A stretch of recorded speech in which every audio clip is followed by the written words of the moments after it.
Hər vaxt xeyir olsun, dəyərli izləyicilərimiz. Hər dəfə olduğu kimi biz qızıldan danışırıq. Qızıl nə etdi? Qızıl kimi dünən qalxdı, təbii ki, qalxdı. Bugün hal-hazırda gördüyünüz kimi bizi Magic platformasında iti bucaqdır və yuxarıdakı bir balaca bir piramidadır. Yəni hal-hazırda, yəni aşağı doğru korreksiyalarla müşahidə olunacaq. Biz səhər saatlarında deyək ki, bir neçə gün Bakıda olmarıq və istirahətdə olarıq deyənə, yəni Telegram kanalında real əməliyyatlarımızda real hesablarımızda əməliyyatlarımızı açdı. Eyni zamanda qızılda satış əməliyyatları indi gəlirdədir.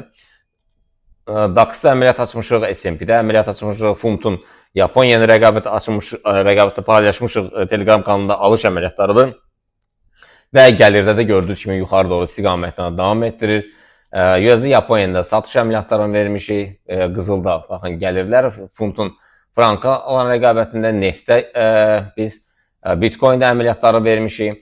Və deyək ki, bir həftədən sonra, gələn həftənin ikinci günü, yəni deyək ki, bir də sizlə bərabər olaraq, yəni siz Telegram kanalında rahat baxa bilərsiniz. Yəni qızılda bildiyiniz kimi hələ ki biraz korreksiyalar olacaq, yəni dönüş nöqtəsi 3333-lər və yəni bu nöqtələrə diqqət etmək lazımdır. Yəni aşağı gələndən sonra deyək ki 3333-lərdən və 3347-lərdən geri qayıda bilər. Bitcoin-ə gəldikdə isə Bitcoin-də da yəni hələ ki enmələr müşahidə olunur, satış əməliyyatlarını demişəm rolikdə və yəni ümumi olaraq istiqamət hələ ki yuxarıdır.